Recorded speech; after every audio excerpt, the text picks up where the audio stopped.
कंबरमल सोता न्याज हुसैन तिनियो जी ही रिपोर्ट। ज़िले कंबर शहदादकोट जे 7 तालुकनि में कंबर शहदादकोट वारे नसीराबाद मीरो खान सजावल जुड़े में बेनदीन कब सपोर्ट प्रोग्राम जे हलंदड़ किस्त में कटौती जारी। पुलिस भांगे भाईवार मुस्तक औरतूं फुजण लगी। ज़िले कंबर शहदादकोट जे तालुकनि जे मुख़्तलिफ़ शहरनि जे पसगरदाई में इलाक़नि जे हर शहर में 9 डिवाइज़र होल्डर दुकान ते किस्तूं हलाईंदड़ आहिनि। हर डिवाइज़र होल्डर औरतुनि जे वज़ीफ़े मां किस्त मां सरेआम 500 रुपया कटौती हलंदड़ आहे। एजेंट माफ़िया सरगर्म औरतुनि जी दाऊं पुलिस समेत इंतजामिया निंड पियल। ओॾां औरतुनि ॿुधायो त वज़ीफ़े जी आयल किस्त जंहिं मां डिवाइज़र होल्डर कटौती करे रहिया आहिनि इंतजामिया नज़र कोन पई अचे।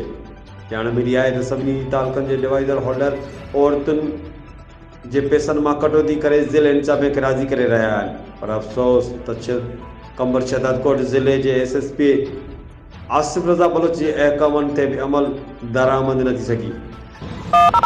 जनाब जहांगीर साहब कंबर तमाम बाबर साहबान तमाम मुआफ़िज़न तमाम वॾनि मुंशियुनि खे नोट करायो त जनाब जहांगीर साहब जो हुकुम आहे त जिते जिते भी PISP Benazir income support program जा पैसा हलन था का भी कटौती शिकायत थियण न घुर्जे। का भी कटौती न थिए। अगर किथां भी अहिड़ी का कटौती जी शिकायत थी तो उन हद जो मुआफ़िज़ ऐं बाबर साहब जन पाण उन जा ज़िम्मेवार हूंदा। वधीक साहब जन जो हुकुम आहे तमाम बाबर साहबान ऐं मुआफ़िज़नि खे नोट करायो तो पाण जिते पैसा हलंदा उन्हनि सेंटरनि जी विज़िट कंदा ऐं इन ॻाल्हि खे यकीनी बणाइनि त किथे भी का कटौती वग़ैरह न थिए इन जी का भी शिकायत न थिए। अगर कंहिंजे भी हद मां शिकायत थी साहब जन जो हुकुम आहे त उन मुआफ़िज़ खां असां पाण हिसाब किताब वठंदासीं। तमाम नोट कराए छॾियो था ऐं पाण जहिड़ी दाख़िला ज़रूरु रखिजो।